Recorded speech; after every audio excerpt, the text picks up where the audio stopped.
ఇక్కడ కూర్చున్న వాళ్ళు బంజారా మాతలు.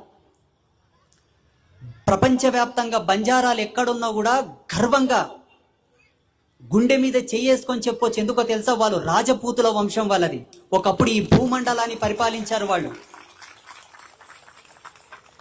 వాళ్ళకు మంచితనం అనేది అలంకారం, మోసం చేయడం రాదు. మంచితనము చేత ముష్కరులు వచ్చి వాళ్ళ రాజ్యాలను ఆక్రమించి రాజ్యాల నుంచి బహిష్కరించడం వలన కొండలనక, గుట్టలనక, ఎండనక, వాననక, రాయనక, రప్పనక కన్న కష్టాలు పడి ఈరోజు వాళ్ళని షెడ్యూల్డ్ క్యాస్ట్ కింద అంటగట్టింది భారత రాజ్యాంగం. ఈ దేశానికి అసలైన వారసులు వాళ్ళే. విదేశీయులతోటి పోరాటం చేసినటువంటి రాజపూతులు వాళ్ళు. అటువంటి వాళ్ళని ఇప్పుడు ఏమంటారు? ఎస్టీలు అంటే, లంబాడులు అంటే నీచంగా చూస్తారు. చరిత్ర తెలిసిన వాడు ఎవడన్నా వచ్చి మాట్లాడండి చూస్తా. నేను మాట్లాడతా. ఏ పురాణం నుంచి మాట్లాడమంటావు? ఏ చరిత్ర తీసి మాట్లాడమంటావు? ఏ గ్రంథం తీసి మాట్లాడమంటావు? నేను మాట్లాడతా.